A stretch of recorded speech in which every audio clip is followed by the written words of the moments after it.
pour illustrer cette soirée, à laquelle donc nous avons deux invités, Gabriel Julien-Laferrière.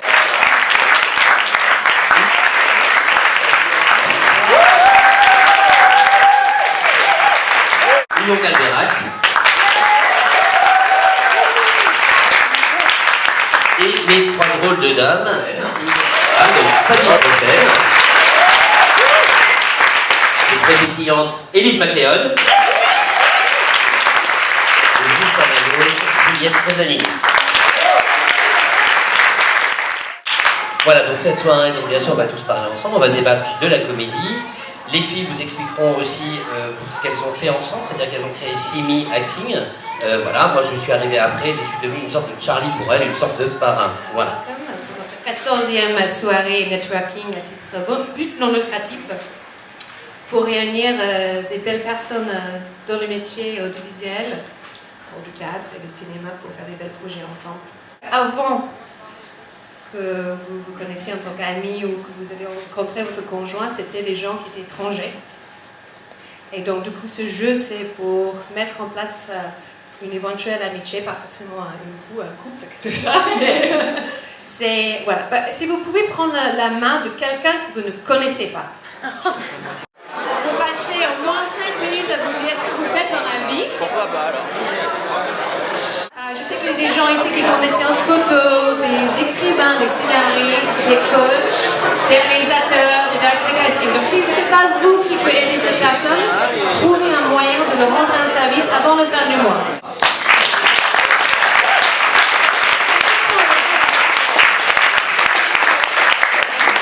Bonsoir, moi je suis ravie d'être là, je suis la dernière petite nouvelle de Simi Acting. Élise et Sabine m'ont accueillie à bras ouverts, c'est des filles extra, très généreuses. Et depuis maintenant 2 ans, on organise des stages pour comédiens professionnels qui 3 fois par an, qui apportent beaucoup aux comédiens, qui sont très forts. On voit des têtes connues ici avec des réalisateurs de qualité supérieure. Yvan en a fait partie, Gabi aussi, Gabriel Julien-Laferrière aussi, plein de réalisateurs qu'on aime énormément, avec qui on rêve de travailler, qui sont là pour, pendant une journée pour nous faire travailler sur des scènes. Et des directeurs de casting bien évidemment, coachés par Élise qui est formidable. Et à la fin des 3 semaines, on vit un peu un rêve parce qu'on travaille vraiment dans le vif du sujet avec des personnes qu'on respecte énormément. Donc je leur ai dit oui tout de suite parce que je trouve que cette initiative est très belle, très concrète. Et le prochain a lieu le 10 avril jusqu'au 28 avec des directeurs de casting formidables comme Constance de Montois, comme...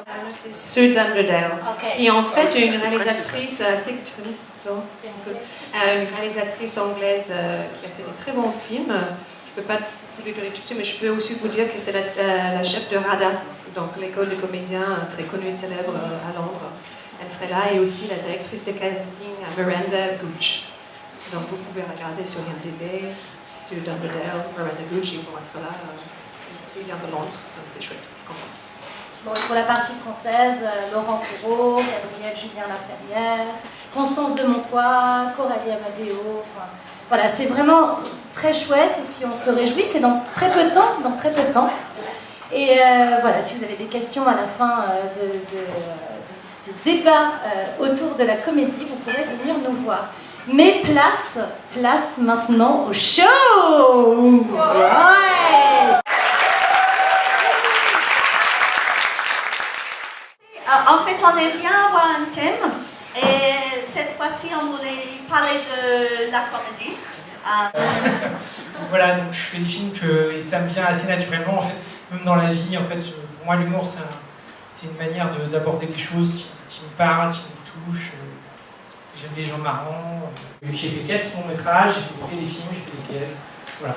Le dernier, c'était L'étudiante et Monsieur Henry, avec le brasseur de Québec. Et le prochain, c'est l'adaptation justement de ce roman qui s'appelle Venise n'est pas un pays, que je suis en train d'écrire. Et voilà. On a commencé à me proposer d'être metteur en scène. J'ai pas eu à ramener comme d'autres. Mais on m'a proposé de faire réalisateur 2e équipe. Puis j'ai fait un film comme réalisateur 2e équipe avec des enfants, ce qui est un petit peu diriger ce qui s'est passé après. Et après, j'ai fait un film comme conseiller technique. Alors, le film comme réalisateur 2e équipe, ça s'appelait Big City, c'est un western avec des gosses.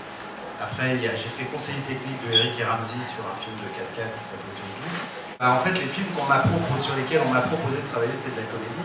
Pour ça, par exemple, Big City, c'était un film avec beaucoup d'enfants, avec un réalisateur. Le film était trop grand, puis donc c'est à ça que ça sert un réalisateur deuxième équipe. Ça finit les scènes que le metteur principal n'a pas pu faire, ou ça tourne des scènes qu'il n'a pas le temps de faire.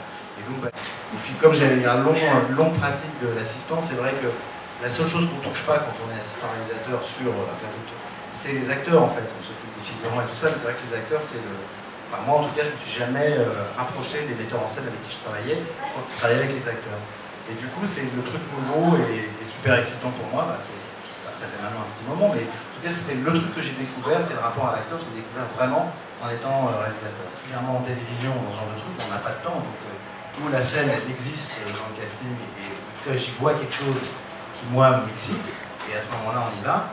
Et donc, dans un choix d'acteur, ça sera la meilleure proposition moi, que je vais faire, que je vais prendre, pardon.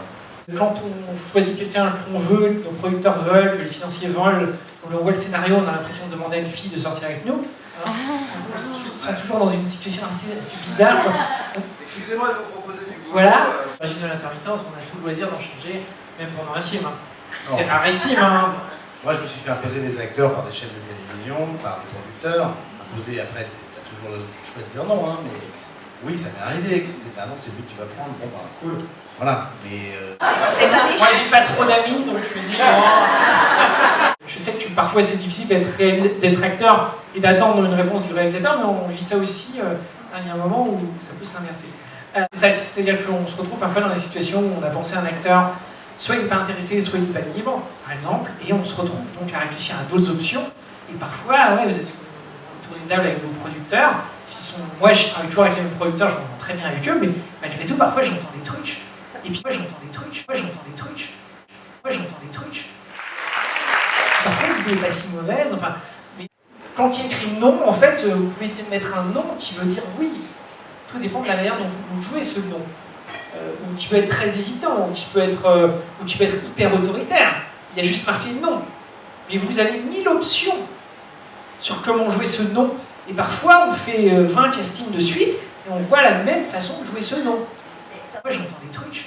Hugo Calverac. Bravo, il y a encore des fous rires au fond là-bas, ça va? Oh